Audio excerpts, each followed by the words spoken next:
The soft scrape of a quill tip gliding across papyrus fills a dimly lit room where lanterns sway gently, casting long, flickering shadows on the rough stone walls. Each stroke of ink etches words not merely onto parchment, but into the heartbeat of history itself. A whispered conversation bridging centuries. Here, in the cramped study of a devoted scribe, the air is thick with the mingled scents of aged ink and sweet sandalwood incense, a fragrance that seems to linger as if time itself breathes it in. The parchment rustles quietly under nimble fingers, carefully threading lines of thought and prayer, weaving human words into divine mysteries. The scribe pauses, eyes tracing the carefully formed characters, each a vessel carrying a message of hope, encouragement, or gentle admonition. In this moment, the letter is more than ink on fiber. It is a bridge across oceans and deserts, a thread tying distant hearts together in faith and fellowship. The sound of the reed pen scratches softly, like a secret whispered through the ages, inviting the room. Outside, the clamor of a bustling market lane hums faintly, a symphony of bartering voices, the clink of pottery, and the shuffle of feet on sun-baked earth. Here, a satchel heavy with letters exchanges hands for figs ripe and olives briny and fresh, commodities treasured in this ancient crossroads of culture and commerce. Each letter, sealed with tiny intricate impressions pressed deep into wax, guards its message as fiercely as a sentinel watches a city gate. These seals, each unique and deliberate, act as silent custodians of trust, ensuring that only the intended eyes may unlock the wisdom within. Among the seals, one catches the eye, a fish, subtly engraved, its curves simple yet profound. This emblem, humble and unassuming, marks the letter as a token of burgeoning faith, an early Christian symbol quietly proclaiming hope amid uncertainty. The wax stamp presses with a satisfying crackle, its imprint fresh and fragrant with molten beeswax. As the candle guttering near the desk sends soft tendrils of smoke curling upward, the scribe leans back, breathing in the cool, scented air, while distant voices drift in on a gentle breeze. Beyond the walls of this study, the wind carries the faint songs of sailors embarking on late voyages. Men and women setting forth with nothing but stars to guide them, and letters to connect them to home. These epistles, tucked carefully within leather-bound scroll cases, hold the fragile threads of community, faith, and love. The scene is timeless, messages sent and received across deserts, seas, and generations, bearing blessings and prayers. What stories might those sealed letters tell, if only they could speak? As the night deepens and the candles burn low, one is drawn to wonder about the power of these ancient greetings. What did it mean for a believer to receive such a letter in a world fraught with danger and uncertainty? How did words like prosper and be healthy, so tender and hopeful, resonate amid the harsh realities of the first century? Perhaps, in the quiet glow of this scribe's lantern light, these questions begin to unfold, each letter a small lighthouse, guiding the faithful through their own storms.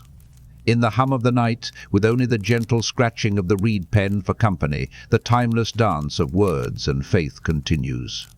A subtle invitation to pause, reflect, and listen to the whispers of those who came before. What epistle salutation has touched your heart most deeply?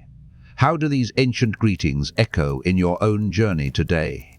Beneath the weight of countless sunrises and the watchful gaze of Jerusalem's ancient walls, the quiet courtyards of early Christian communities thrummed with the gentle murmur of voices greeting one another.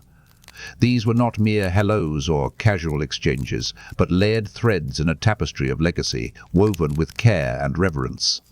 Each whispered salutation carried the weight of faith, the hope of perseverance, and the warmth of fellowship that defied harsh realities.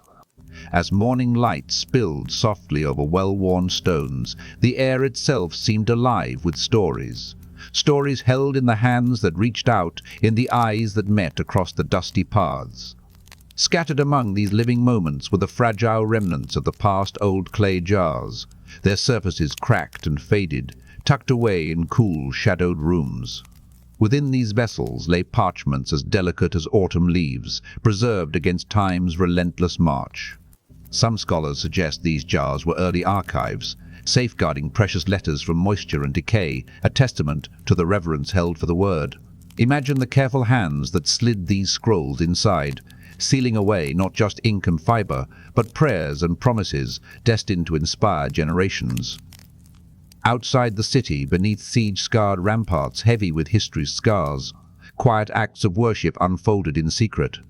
Amid the salt-tinged air that rolled in from the Mediterranean, small gatherings shared loaves of warm bread, breaking it as they broke their silence.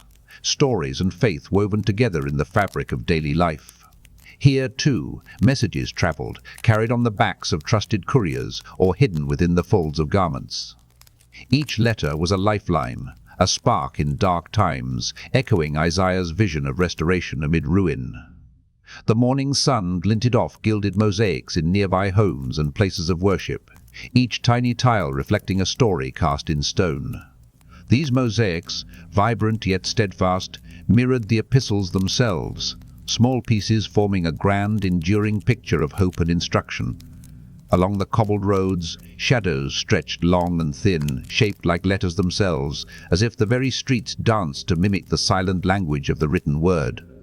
Travelers in worn sandals traced these paths daily, their footsteps a rhythm of devotion and endurance.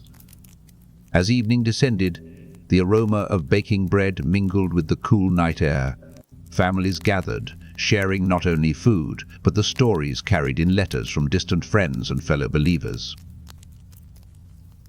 These moments, simple yet profound, remind us that behind every ancient epistle lies a living community, bound together not by geography, but by faith and love.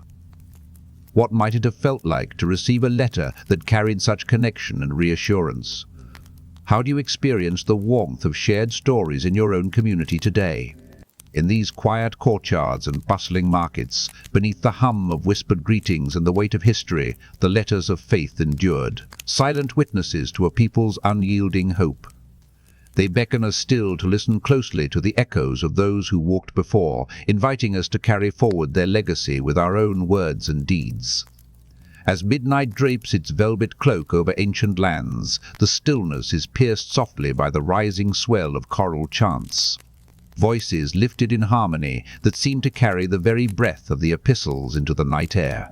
These songs, echoing through stone corridors and open courtyards alike, transform the written word into living praise, a celestial chorus breathing life into every letter penned by the faithful.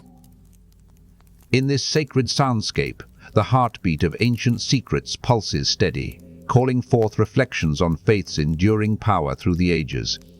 Nearby, a river murmurs gently, its waters weaving tirelessly through valleys and hills, much like the constancy of faith flows through the lives of believers.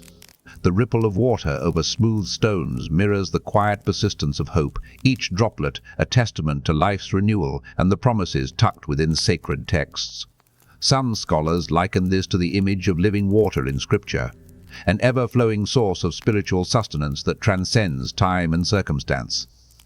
Unfurling delicate scrolls, one can glimpse intricate geometric patterns dancing along the worn parchment, ciphers of celestial wisdom hidden within artistry.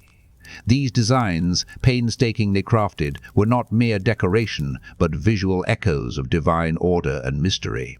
As moonlight filters through latticed windows, ink shimmers faintly, casting fleeting shadows across temple walls, as if the word itself breathes under the silver glow.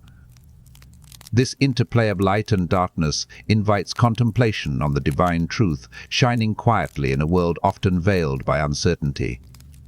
In the forge-lit workshops where artisans labor, the ember's glow casts flickering light on tools that stamp tokens, small seals meant to safeguard the sanctity of secret missives. Each token, shaped and pressed with care, is a silent guardian of trust, ensuring that messages pass securely from sender to receiver. These tangible signs of fidelity complement the intangible bonds shared among believers, reinforcing the sacred exchange of encouragement and instruction. Ancient paths, worn smooth by countless footsteps, reveal vestiges of sandal prints pressed deep into stone, a tactile record of journeys taken in faith.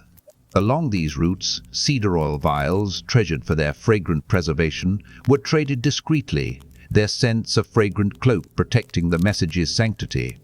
Such precious oils, valued not only for fragrance but for their symbolic purity, highlight the care given to communication in a world where words bore great weight. Eyes meet across torchlit gatherings, sharing unspoken bonds of fellowship and resolve. This silent communion, forged in the flicker of flames, strengthens the community woven tightly by faith and mutual support. As the golden hour bathes distant mountain ridges in warm light, let us embark on new journeys into unfamiliar tomorrows, bearing with them the hopes, prayers, and instructions of a people bound together beyond space and time. In these moments, the ancient epistles become more than relics. They pulse with life and purpose, inviting each of us to consider how the messages of old speak to our own stories today. What secrets might you uncover if you listen deeply to the voices hidden between the lines? How do the enduring rhythms of faith and fellowship guide your path forward?